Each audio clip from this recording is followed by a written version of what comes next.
મારું સરદાર આવાસ મકાન હતું, મને ગરીબ કલ્યાણ મેળામાં મળ્યું હતું. હું 45 વર્ષથી અહીંયા વસવાટ કરું છું ગાયત્રીનગરમાં. એ પહેલાં હું ચંદ્રપુરા વસવાટ કરતો હતો મોસાળમાં, અને અત્યારે 45 વર્ષથી હું ગાયત્રીનગરની અંદર વસવાટ કરું છું સાહેબ. એમાં મારું અત્યોદયન કાર્ડ છે અને હું ગરીબ રેખામાં આવું છું, અને હું દલિત છું, પોતે દલિત છું. છતાંય પણ મેં આજીજી કરી કે ભાઈ મારું સરદાર આવાસમાં મકાન આવેલું છે અને મને ગરીબ કલ્યાણ મેળામાં મળેલું છે. વાર મેં તાલુકામાં પણ અરજી કરી છે. સવારમાં 8 વાગે જીસીબી આવી ગઈ એટલે અમારા ભરેલા મકાનો પર જીસીબી મારી દીધા છે.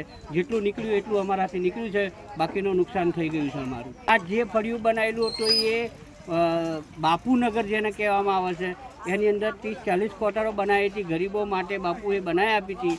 એ પણ તોડી નાખવામાં આવી છે.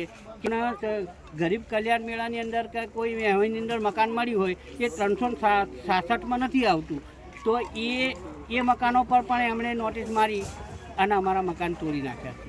તો અમને ગરીબ પરિવાર અમે ક્યાં જઈએ? અત્યારે ચોમાસું માથું આવી ગયું છે, અમને 3 દિવસની મોહલત આપી, 3 દિવસમાં ક્યાં જઈએ અમે?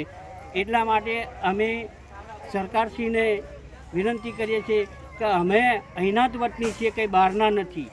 બરાબર છે? દલિતો છે, નાયક છે, અન્ય કોઈ બીજા સમાજના છે.